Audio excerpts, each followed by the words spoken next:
ये भगवान की योग माया बड़ी विलक्षण, विचित्र और अलौकिक है। आपका जैसा भी भाव वैसे आपको भगवान दिखाई दे रहे, पक्का मानिए। आप स्त्री भाव से देख रहे हैं तो भगवान आपको स्त्री रूप में आपके पास है, पुत्र भाव से पुत्र रूप में आप जान नहीं पा रहे, वही है, दूसरा नहीं है। हजारों बार बता चुके हैं कि ना मानने और ना जानने पर भी आपके हृदय में सत्ता उन्हीं की है। जिस दिन वो भगवान अंतर ध्यान हो जाते, प्यारे पुत्र, प्यारी पत्नी, प्यारे सुहृद मित्र आदि को आप चिता में जला देते हैं, तो था ना आपके हृदय में आदर, पर आप अनजाने से भी भगवान का ही आदर करते हो। अगर जान करके आदर कर लो तो तुम मुक्त हो जाओ इस दुख से, इस प्रपंच से। श्री भगवान कहते हैं कि मेरे अज अविनाशी स्वरूप को ये मूढ़ लोग नहीं जानते हैं, केवल वही जान सकता है जो मेरा आश्रय लेकर के मेरे को पुकारता रहता। भजन का मतलब तब पुकारना, भगवत चिंतन करना। वेदाहम शमतीतानि वर्तमानानि चार्जुन भविष्याणि च भूतानि माम तु वेद न कश्चन। हे अर्जुन, जो प्राणी भूतकाल में हो चुके हैं तथा जो वर्तमान में है और जो भविष्य में है, उन सब प्राणियों को मैं जान रहा हूं। जैसे आंवला ऐसे रख लो तो चारों तरफ से देख सकते हो, ऐसे भगवान अनंत ब्रह्मांडों को, जीवों को एक साथ देख रहे हैं। यही भगवान की भगवत्ता है, एक साथ देख रहे हैं। कोई भी जीव ऐसा नहीं है जिसको भगवान का दुलार नहीं मिल रहा हो, कहीं भी हो, अनंत ब्रह्मांड सबके लिए जो आवश्यक हो भेज रहे। कोई भूखा नहीं रह सकता। एक बार वीर शिवाजी समर्थ गुरु श्री रामदास स्वामी जी के पास गए और कहा कि स्वामी जी अकाल पड़ा हुआ है, तो हमने सारा का सारा खजाना खोल दिया और सबको पवाया। तो गुरु बड़े कृपा सिंधु थे, उन्होंने देखा कि इनके हृदय में एक गर्भ का अंकुरण हो रहा है कि मैं भरण पोषण किया सबका अकाल में। तो उन्होंने कहा कि शिवू यह थोड़ा उठाओ, आओ चलो हमारे साथ। एक बड़ा पत्थर का, इसे तोड़ो। महाराज जी तोड़ा, हटाया तो नीचे मिट्टी में दबा हुआ स्वस्थ मेढक एक ऐसा, बिल्कुल। बोले इसको किसने दिया? देखो ना कितना स्वस्थ है, पुष्ट है, इसको कौन आहार दे रहा है, इसको कौन प्राण पोषण कर रहा है? बोले भगवान। तो बोले तुम कैसे दाता बन गए? संपत्ति तो सब भगवान की है, भगवान ही सबका, ये अहम मत करो कि तुम पोषण करते हो। नहीं, छोटी सी वृत्ति को भी गुरुदेव बर्दाश्त नहीं करते। जो गुरु शरणागत होता है वो उनकी बात समझता है, अन्यथा वो अपनी मनमानी वृत्ति को ही आदर देता है, गुरु की आज्ञा वृत्ति को नहीं देता। छोटा सा भी अभिमान का कण अपने जनों में गुरुदेव को बर्दाश्त नहीं होगा, क्योंकि यही भगवत प्राप्ति में बाधा बन जाएगा। कितने जीव चराचर जगत में, देखो हमारे भगवान की भगवत्ता, सबको देख रहे हैं, सबको व्यवस्था दे रहे हैं, सब कुछ देख रहे हैं। 3 प्रकार की लीला हो रही, कहीं पालन लीला, कहीं सृजन लीला, कहीं विनाश लीला, उन्हीं के द्वारा हो रही, वही देख रहे हैं, वही कर रहे हैं। अगर ये बात तुम्हारी समझ में आ जाए तो अभी भगवान की शरण हो जाओ, पर अहम के कारण ये बात समझ में नहीं आती। जो भूतकाल में हो चुके हैं, वर्तमान में हैं, जो भविष्य में होंगे, सबका प्रभु वर्तमान की तरह देख रहे हैं, दर्शन कर रहे हैं।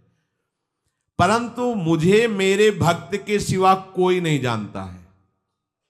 भक्त के सिवा कश्यन, कोई भक्त बिरला, वही केवल भगवान को भगवान सबको देख रहे हैं,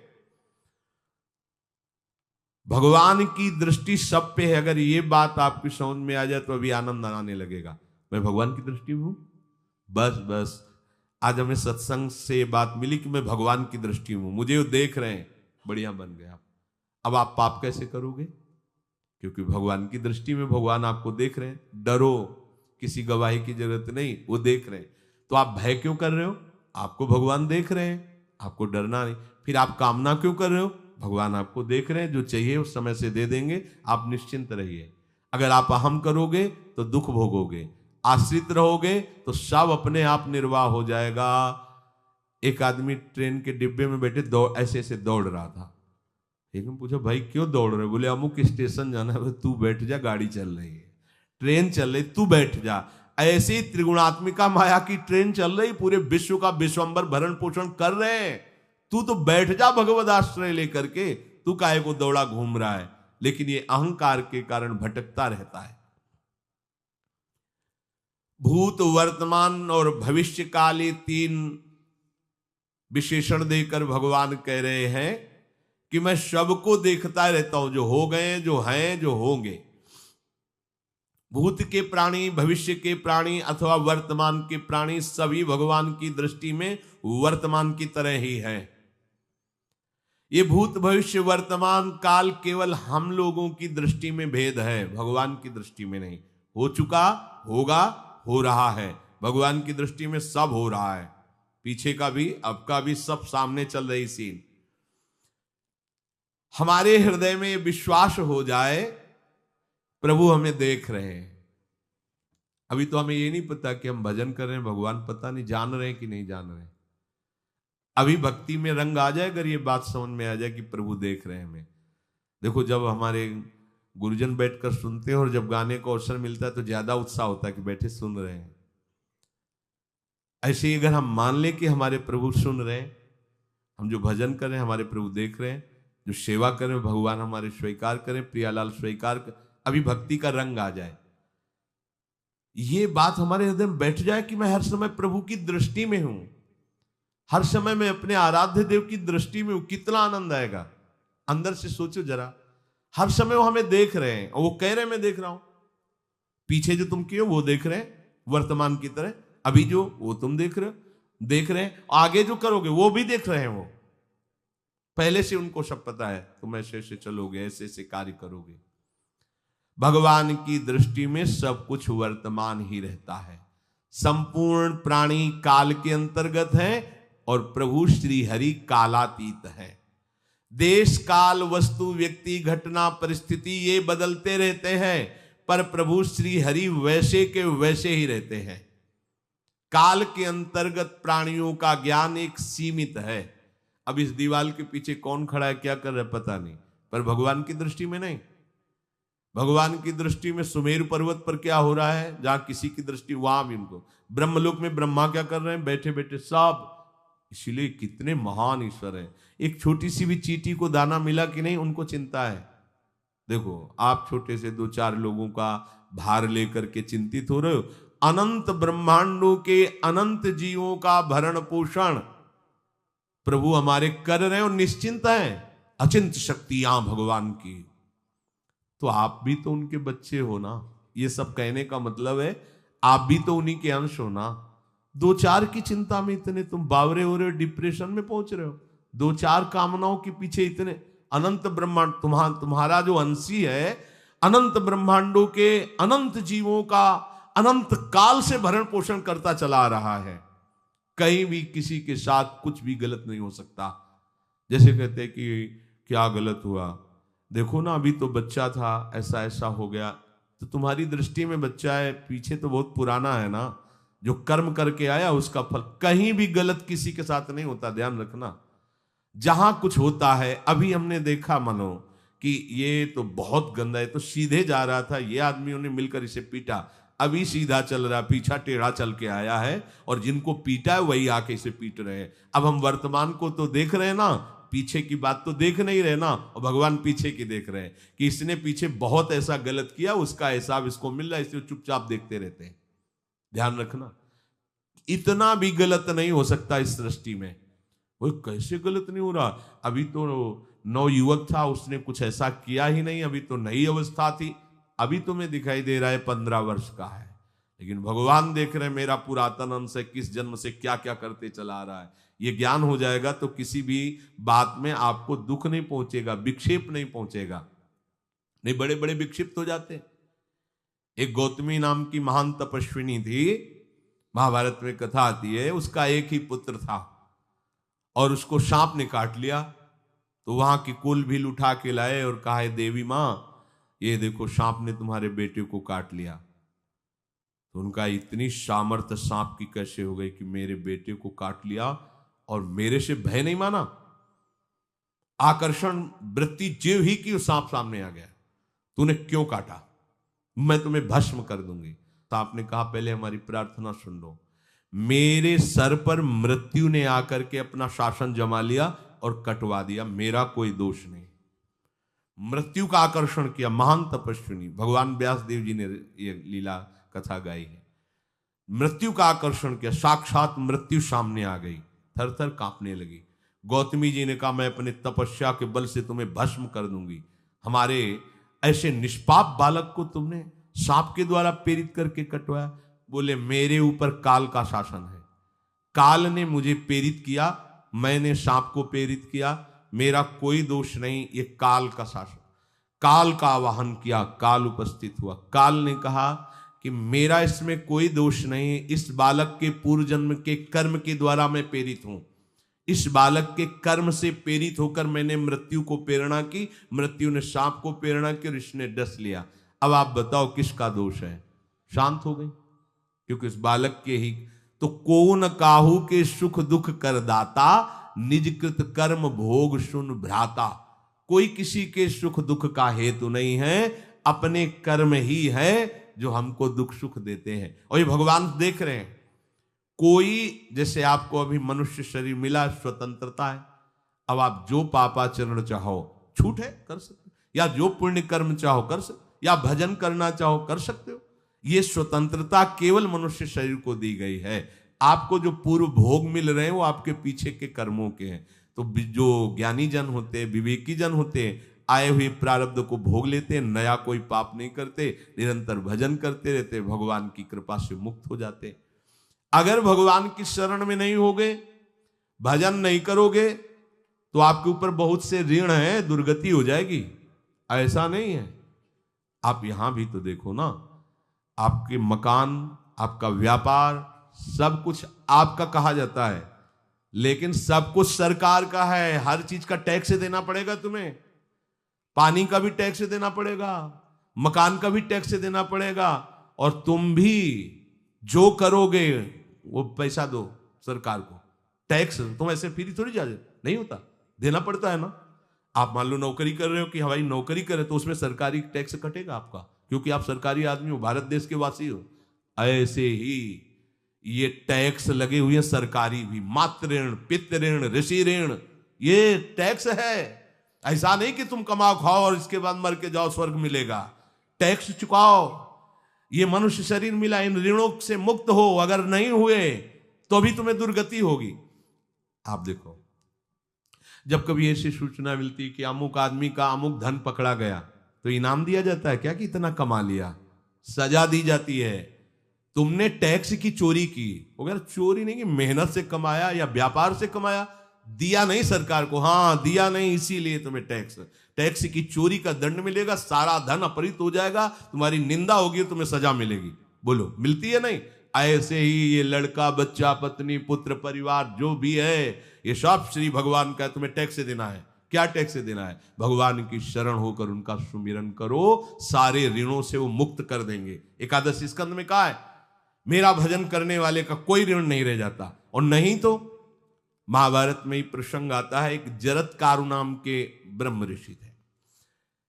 ऋषि और भक्त में बड़ा अंतर होता है। वो तपस्या प्रधान, जैसे दुर्वासा ऋषि तपस्या प्रधान थे, वो बाल ब्रह्मचारी और तपस्या से युक्त एक दिन भ्रमण कर रहे थे, तो आवाज आई, मेरी रक्षा करो, मेरी रक्षा करो।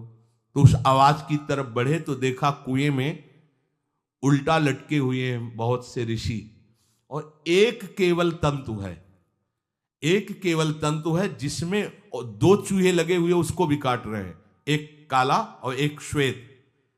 तो उन्होंने देखा और दयालु हो गए कि ऋषियों, मैं तुम्हारी कैसे रक्षा कर सकता हूं? तो उन्होंने कहा कि ये जो दो चूहे हैं रात और दिन हैं, और जो हम लोग हैं ये तुम्हारे पितर हैं। ये चूहे तुम्हारी आयु को काट रहे हैं, एक तंतु हमारे कुल में केवल तुम ही हो, और तुमने तपस्या की ठान ली, ब्याह किया नहीं, गृहस्थ धर्म में गए नहीं, पुत्र हुआ नहीं, तो तपस्या में, भक्ति में एक दम है कि सब ऋणों से मुक्त कर देगी। ये बात ध्यान रखना। तपस्वी अलग है, भक्त अलग। इसलिए पीछे चर्चा आई थी कि तपस्वियों से भी अधिक, ज्ञानियों से भी अधिक, कर्मकांडियों से भी अधिक वो मेरा भक्त योगी होता है। तुमने तो ब्याह किया नहीं, तो अब ये तंतु रात दिन तुम्हारे जीवन को काट रहे, जहां तुम खत्म हुए हम सब नरक में गिर जाएंगे। पितरों ने कहा तुम पितर ऋण से युक्त हो, मुक्त तभी होगे जब ऐसा करो। वो दृश्य खत्म, अंतर ध्यान हो गया। वो बड़े दुखी हुए कि क्या करें, तो उन्होंने मन में निश्चय किया कि ब्याह तो करूंगा पितरों के उद्धार के लिए। इतने बड़े तपस्वी हैं जरत्कारु जी, बड़ी महिमा है, लेकिन बात यहां फंस गई। पितृ, उन्होंने मन में निश्चय किया कि कोई आके अपनी कन्या दे दे और उसका भी नाम जरत्कारु हो। मैं बिल्कुल भरण पोषण नहीं करूंगा और कभी हमसे कोई प्रश्न ना करे, ऐसी अगर कोई कन्या देगा तो मैं स्वीकार कर लूंगा। अब ऐसे ना नगर जाना है ना किसी से बात करनी, तो वृक्षों से कहते अपने पितरों के उद्धार के लिए मैं चाहता हूं कि कोई पाणी ग्रहण संस्कार करा दे, कोई हमारे नाम की कन्या को दे दे, और ऐसा ऐसा व्रत है। ऐसा ही बोल रहे थे, वासुकी नाग उपस्थित हो गए और उनकी बहन का भी नाम जरत्कारु था। उन्होंने कहा सुनिए महाराज, मैं नागराज वासुकी हूं, सब देव रूप में, कोई ऐसे नहीं सांप वैसे बने, देव रूप, सुंदर कन्या जरत्कारु। बोले ये कन्या मैं आपको समर्पित करता हूं, हमारा सौभाग्य होगा आप जैसा महर्षि हमारी बहन का पति बने। इसका भी नाम जरत्कारु है, और आपकी जो इच्छा है कि मैं भरण पोषण नहीं करूंगा तो मेरे पास संपूर्ण वैभव है, आप भी पधारिए, मैं आपका भी भरण पोषण करूंगा, अपनी बहन का भी। तीसरी बात, मेरी बहन इतनी शास्त्र सम्मत आराधना से युक्त है कि वो कभी आपसे प्रश्न ही नहीं करेगी, तो उनका स्वीकार है। प्रसन्न हुए, चले गए। काफी समय तक उनके महल में रहे। एक दिन जरत्कारु अपनी जरत्कारु पत्नी की गोद में सर रख कर ऐसे लेटे हुए थे, सो गए। और शास्त्रज्ञ थी, संध्या का काल था, संध्या काल में निषेध है मैथुन करना, भोजन करना और स्वाध्याय करना, ये सब संध्या काल में बस भगवत स्मरण परायण लोकवत। लेकिन हमारे यहाँ महारानी जी की संध्या आरती और संध्या भोग लगने के बाद ये, इसीलिए वृंदावन धाम इसका कहीं भी ये वेदान्नपि संन्यस्त, वेदों से भी ऊपर उठी हुई रसमयी रसोपासना है, प्रियालाल की महल है। ये जगत सिद्धांत नहीं है, ये जगदीश का भी सिद्धांत नहीं है, ये प्रेम सिद्धांत है। वृंदावन नित्य विहार रस है, इसलिए इसको बीच में बता देते हैं, कहेंगे दूसरे को तो, और यहाँ शाम के तो भोग ही लगता है, गान बजान होता है, बकाया सिद्धांत है। आंख मूंद करके या तो गायत्री जप या जो गुरु मंत्र चुपचाप शांत भाव से जपे, ऐसा। अब वो इस चिंता में थे कि मेरे पति का धर्म जा रहा है, और मैंने आज तक कुछ बोला नहीं अपने पति से, अगर बोलती हूं तो हो सकता है ये नाराज हो जाए और छोड़कर चले जाए। अगर मुझे छोड़ देते हैं और इनका धर्म बचता है तो ये ठीक बात रहेगी। कितनी विवेकवान है। अगर ये सोते रह गए और सूर्य अस्ताचल को चले गए तो इनका धर्म लोप हो जाएगा, ये मैं होने नहीं दूंगी, अपने पति का धर्म लोप नहीं होने दूंगी। और वो उस समय भी केवल एक लंगोटी लगा के रहते थे, अस्थिमात्र हो रहे शरीर, वहां भी ऐसा नहीं कि दूल्हा बन करके सज, नहीं, वैसे ही केवल पितरों की तृप्ति के लिए उन्होंने बात स्वीकार की थी। उन्होंने कहा महाराज उठिए, संध्या का समय है, शास्त्र निषेध करता है इस समय सोना नहीं चाहिए, नहीं आपके धर्म का लोप हो जाएगा। महाराज उठिए, सूर्य अस्ताचल को बस पहुंचने ही वाले हैं, उठिए। उठे एकदम लाल आंख करते हुए, तुमने हमें टोका कैसे, तुमने हमसे प्रश्न कैसे कर दिया, मैं अभी तुम्हारा त्याग करता हूं।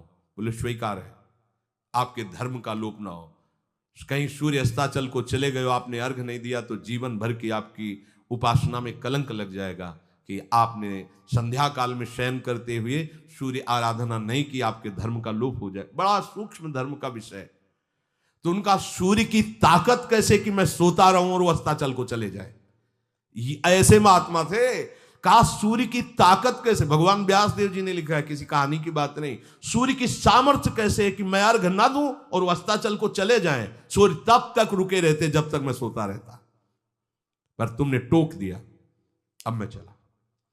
जब चले तो उन्होंने कहा हमारे गृहस्थ धर्म का जो फल होता है, आपके पाणी ग्रहण स्वीकार का जो फल होता है उसको बिना दिए आप कैसे चले जा रहे हैं? तो उनका आस्ति वो है, चले गए। उसी से आस्तिक मुनि का प्रादुर्भाव हुआ और उन्होंने आगे बड़ा चरित्र है उनका, आस्ति, तो उसी से नाम रखा आस्तिक। आस्तिक उन्होंने जन्मेजय की यज्ञ को बंद किया। आप सोचो, एक पितर की तृप्ति के लिए उनको ये सब करना पड़ा। और श्री हरिशरणम और निरंतर भजन, तो मातृण, पितृण, देवऋण, ऋषि ऋण, सब ऋणों से उपासक मुक्त होकर के परम धाम को जाता है, एकमात्र भगवदास है। पर ये मूढ़ जन इस बात को नहीं जान पाते हैं। बिना कारण कृपा करने वाले प्रभु जीव को मनुष्य शरीर देते हैं। ये मनुष्य शरीर अंतिम शरीर है, अगर इसमें नहीं बना तो फिर चले जाओगे 84 लाख योनियों के चक्र में।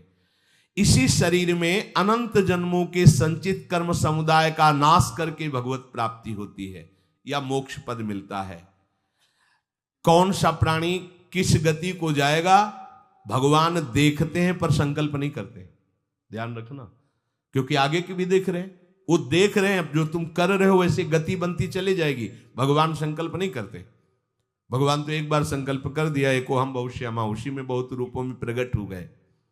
अब तुम्हें संकल्प करना है कि इस जन्म में मुझे भगवत प्राप्ति करनी है। जो संत शास्त्र सदगुरुदेव कह रहे हैं ऐसा करो ऐसा ना करो, यदि आप इस भावना को स्वीकार करके आराधना करेंगे तो निश्चित निश्चित भगवत प्राप्ति इसी जन्म में हो जाएगी। प्रभु केवल तुम्हें निमित्त बनाना चाहते हैं, कल्याण तो वही करेंगे। जैसे अर्जुन से कह रहे हैं भीष्म आदि द्रोण आदि मेरे द्वारा मारे जा चुके हैं, तुम केवल निमित्त मात्र भव सव्यसाची। ऐसे ही अय उपासक तू केवल निमित्त बन जा, जो शास्त्र सदगुरुदेव आज्ञा करते हैं वैसे ही तू चल दे अपने मन को मार के, केवल तू निमित्त बन जा। कल्याण या भगवत प्राप्ति या मोक्ष वो तो भगवत कृपा से होगी। पूरी उद्धार की सामग्री तेरे अंदर जागृत कर देंगे प्रभु, केवल तू निमित्त बन जा, मेरी कृपा तेरी सारी बात बना देगी। विश्वास करो, इस बात पर विश्वास करो। भगवान कह रहे हैं तुम निमित्त बन जाओ, जो आदेश कर रहे हैं वैसा पालन करो, काम तो सब मेरी कृपा कर देगी। जो ऐसे मनुष्य शरीर ऐसी कृपा प्राप्त होने पर भी भगवत प्राप्ति नहीं कर पाता, तो मयानुकूलेन नभस्वतेरितम पुमान भवाब्धिम न तरेत सा आत्मा। ऐसी मेरी कृपा का सहारा मिलने पर यदि वो भगवत प्राप्ति नहीं कर पाता तो बोले आत्महा है, वो आत्महत्यारा है, वो दुर्गति को प्राप्त होता है। मनुष्य के लिए खास बात है कि प्रभु ने कृपा करके तुम्हें जो सामर्थ्य दी है, जो समझ दी है, जो सामग्री दी है, उसका दुरुपयोग मत करो। केवल भगवत प्राप्ति के लिए चलो, केवल भगवत प्राप्ति के लिए। ये सबकी समझ में नहीं आएगा, बिल्कुल बात समझ ले। केवल भगवत प्राप्ति के, ये जो कहते हैं कि और हमारे धर्म कर, ये सब फसाव है। आप गृहस्थ बने रहो, आप व्यापारी बने रहो, पर आप लक्ष्य रखो कि मुझे इस जन्म में भगवत प्राप्ति करनी है। आपका लक्ष्य दृढ़ होगा तो नाम जप चलता रहेगा, संसार का कोई विकार आपको परास्त नहीं करेगा। अगर आपने ऐसा अटल निश्चय कर लिया तो तुम्हें जो भगवत सामर्थ्य मिली उसका तुम दुरुपयोग नहीं करोगे। देख लो, अपने लोग बहुत बड़ी गलती करते हैं, जो आध्यात्मिक ऊर्जा शक्ति उसको विषयों में दुरुपयोग करके नष्ट कर रहे हैं। कहते हैं अब हमारा मन नहीं लगता, अब हमारा बड़ा शांति है, घबराहट है। क्यों शांति है, क्यों घबराहट है? जब तक तुम धर्म विरुद्ध नहीं करोगे तो अशांति नहीं हो सकती, भय नहीं लग सकता, विषाद नहीं हो सकता, क्लेश नहीं हो सकता। लिख लो ये बात। किसी को भी कभी भी भय महसूस हो रहा है, अशांति महसूस हो रही, घबराहट महसूस हो रही, आप भगवत प्रदत्त शक्ति का दुरुपयोग कर रहे हैं, समय का दुरुपयोग कर रहे हैं, सामग्री का दुरुपयोग कर रहे हैं, अर्थात कोई न कोई अधर्म आचरण कर रहे हैं। अब भी आपको उपाय बता देते हैं। यदि तुम्हारा मन जलन पैदा कर रहा है तो भगवान से हाथ जोड़कर कहो कि हे नाथ, मेरे से अब तक जो गलतियां हुई हैं उन्हें क्षमा कर दो। आगे मैं गलती नहीं करूंगा, आपके बल से, आपके बल से। ये भी ध्यान रखो, आपके बल से, अपने बल से नहीं, आपके बल से। हे नाथ ऐसा मुझे बल दो जिससे कभी मैं आपके और गुरुदेव के विपरीत न चलूं। अगर कोई हमसे गलती हो जाए तो मुझे तत्काल दंड दे देना, क्षमा मत करना। आगे ये बहुत बढ़िया बात है। अगर हमको क्षमा कर दिया जाएगा तो हमारे मन को उत्साह बढ़ जाएगा फिर गलती करने का। अगर दंड दे दिया जाए तो मन डर जाएगा। इसीलिए प्रार्थना में ये भी कहना चाहिए, पर हिम्मत नहीं पड़ेगी क्योंकि मन को बहुत दुलार करते हैं ना, कि प्रभु मेरे से जो गलती हुई उसे मुझे दंड दे दो, मैं क्षमा नहीं चाहता। क्योंकि हम देखते हैं जब हम क्षमा कर देते हैं तो उसका उत्साह बढ़ जाता है मन का और गलत करने का। प्रभु इसे क्षमा मत करो, इसे दंड दो। एक बार इसकी भरपूर बेइज्जती होनी चाहिए। जब इसको सब देखेंगे हाँ ये, तो अपने आप ही मन सही रास्ते में आ जाएगा। प्रभु आप क्षमा कर देते और बात गुप्त रहती है तो इसको बढ़ावा और मिल जाता है और पापाचरण कर, क्योंकि ये दुष्ट है ना। अगर साधु हो तो बचत हो जाए कि देखो प्रभु ने इस गलती को छुपा दिया और कोई जाना भी नहीं और क्षमा भी कर दिया, अब मैं आगे से बिल्कुल नहीं करूंगा। ये दुष्ट है ना, ये ऐसा नहीं करता। क्षमा हो गई तो उसको लगता है आगे भी क्षमा हो जाएगी, चुपचाप चलो मनोरंजन करते हैं। नहीं प्रभु मुझे दंड दीजिए, जैसे कुंती जी कहती है मुझे विपत्ति दीजिए। ऐसे उत्तम भक्त वही है। हे नाथ आज तक जो गलतियां हुई क्षमा कीजिए, आगे गलतियां नहीं होंगी, ये मैं आपके बल से कह रहा हूं। प्रभु यदि मेरे से चूक हो जाए तो आप क्षमा मत करना, मुझे दंड देना जिससे मेरा सुधार हो जाए, मैं आपके अनुकूल चलने लगूं। मनुष्य की असमर्थ दो तरह से होती है। एक असमर्थ कि वो कर ही नहीं सकता। जैसे किसी से कहा जाए कि तुम ये मकान उठा करके वहां रख दो, तो कर ही नहीं सकता। ऐसी सामर्थ्य जो आप में करने के लिए भगवान कभी आदेश ही नहीं देंगे, ध्यान रखना। एक बात ध्यान दीजिए, कोई भी ऐसी भगवद आज्ञा या गुरु आज्ञा नहीं होती जो आप नहीं कर सकते। आप जो कर सकते हैं वही आज्ञा होती है। दूसरी असमर्थ ये होती है कि करना चाहता हूं, समय भी है, पर पता नहीं कोई अंदर से करने नहीं देता। भजन करना चाहता हूं, ब्रह्मचर्य से रहना चाहता हूं, और अनुकूल कृपा भी है, सत्संग मिल रहा है, धाम बात सब, पर कोई हमारे ऊपर सवार हो जाता है और हमसे ऐसा करवा लेता है। यह है प्रमाद, यह है मूढ़ता। यह साधक को नष्ट कर देती है। दो प्रकार की असमर्थता की बात हुई। एक ये कि भाई हम असमर्थ हैं, कहा गया कि इस मकान को वहां उठा के रख दो, नहीं रख सकते, तो ऐसा आदेश ही भगवान और गुरुदेव का होता नहीं होगा। और अगर आदेश हो गया है तो आप उठा के देख लेना, आप उठा लोगे। अगर आपको यह ध्यान रहा कि गुरुदेव की आज्ञा है, हरि की आज्ञा है, हो जाएगा। हम कई बार आपको कहा है, अंगद को ऐसे मसल दें, ऐसे वीर थे रावण की सभा में, पर राम प्रताप सुमिरपन रोपा। इस सभा में कोई बड़ा वीर हो, मेरा पैर उठा दे, राम जी सीता जी हार जाएंगे, वापस चले जाएंगे। ये बात थर्रा देने वाली बात है। घबरा, आराध्य देव और माता जानकी दोनों को दांव में लगा दिया, उठा दे कोई पैर। पर उनको भरोसा था कि मैं राम के बल पे कह रहा हूं। राम बल आकर के विराजमान हो गया, कोई नहीं उठा पाया। आखिरी में रावण झुका, मेरे झुकने से, मेरे सामने झुकने से तेरी बात नहीं, तो जो बार बार जिनको मनुष्य कह रहा है उनके चरणों में जा। मैं उनका एक तुच्छ दास हूं, यदि आदेश हो जाए तो घूंसा से सबको मार करके तेरी पत्नियों को बंदी बनाकर और तुझे अभी राम जी के सामने डाल दूं। ये अंगद नहीं बोल रहे थे, ये राम प्रताप बोल रहा था। ऐसे ही यदि आपको आदेश कोई शास्त्र का या गुरु का है तो आप अक्षरशः समझ लीजिए उसमें उनका बल भी है, पर हम लोग उस बल का तिरस्कार कर देते हैं। थोड़ी सी मन की डालकर उसको हल्का किया तो वो बल वापस हो गया। सीधे जो बात मानी जाती है उसमें उनकी कृपा शक्ति होती है, और जो अपनी मन की लगा की जाती है वो साधन होता है।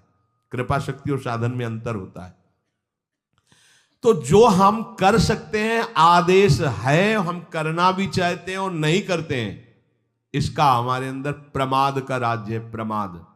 लोग कहते हैं कि पता नहीं कोई हमारे दिमाग में आके कर जाता है। हाँ, भूत आता है, भूत।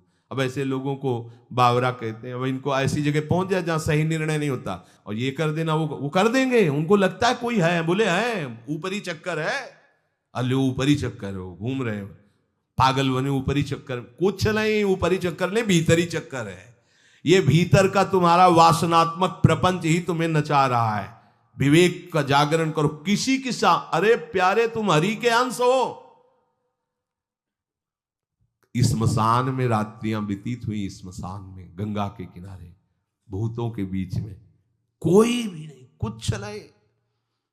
सीम की चाप सके को तासु बड़ रखवार रमापति जासु। अकेले, न युवक अवस्था, कोई साथ देने वाला नहीं, अंधेरा, कोई टार्च नहीं, कोई व्यवस्था नहीं, हर समय एक अपार आनंद, भगवदानंद। कोई भय छू सकता है?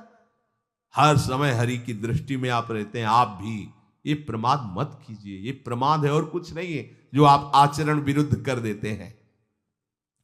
अब क्या होता है, वो समझ पाता नहीं, उसके पीछे कर्म परंपरा लग जाती है। फिर वो हार जाता है कि मेरे से भजन वजन नहीं होने वाला, संयम से नहीं चलने वाला। अब वो योनि पर योनि प्राप्त करता चला जाए, ये योनि यो योनि। भगवान के स्वभाव को समझो और उनके आश्रित हो जाओ। कोटि विप्र बदल आ गए जाहू, आए सरन तजो नहीं ताहू। जो नर होए चराचर द्रोही, आवे सभय सरन तक मोही। तो तज छल कपट मोह मद माना, करूं शब्द ते साधु समाना। एक बार जीवन को प्रभु के चरणों में अर्पित कर दो, बस प्रभु सब संभाल लेंगे अपने बल से। अपने बल से संभालने का तात्पर्य है आप उनकी आज्ञा पालन का प्रयत्न करो।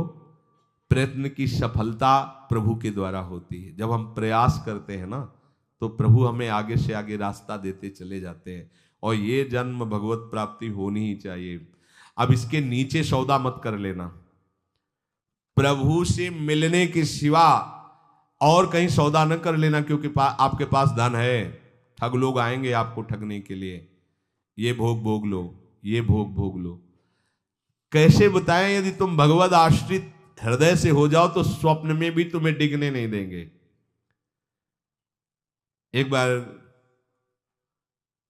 किसी उपासक ने अपना अनुभव बताया कि स्वप्न में उसके सामने कई भोग सामग्रियां से भरा हुआ मकान, सब व्यवस्था, वो एक बहुत सुंदर तरुणी, बस हमने आपको पसंद कर लिया। ये स्वप्न की बात, हमने आपको पसंद कर लिया, हम जिसकी खोज में थी वो आप हमें मिल गई, बस अब तो हमारे जीवन धन आप ही हो।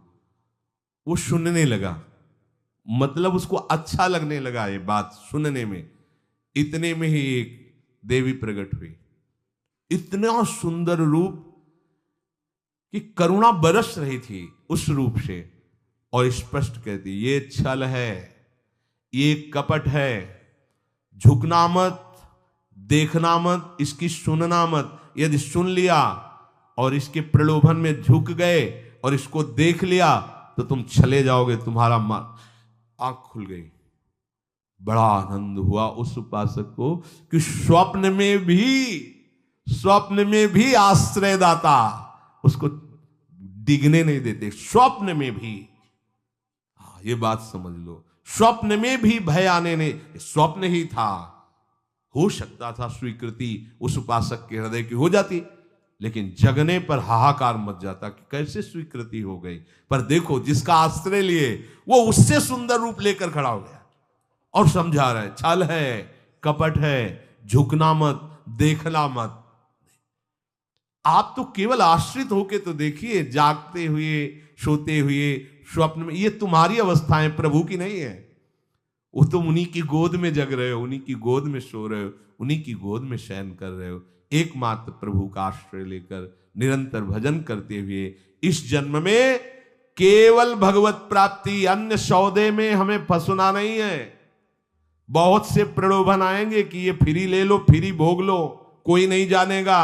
आपको सौदा नहीं करना अपने हरि आश्रित बल का, आपको उससे केवल हरि की प्राप्ति करनी। प्रलोभन आएगा, ध्यान रखना, भय आएगा, हे भगवान आज तक जो भजन किया है इस भय को हटा दीजिए, क्योंकि इज्जत चली जाएगी, सब लोग थू थू करेंगे, मेरे से बहुत गलती हो गई, हटा दीजिए।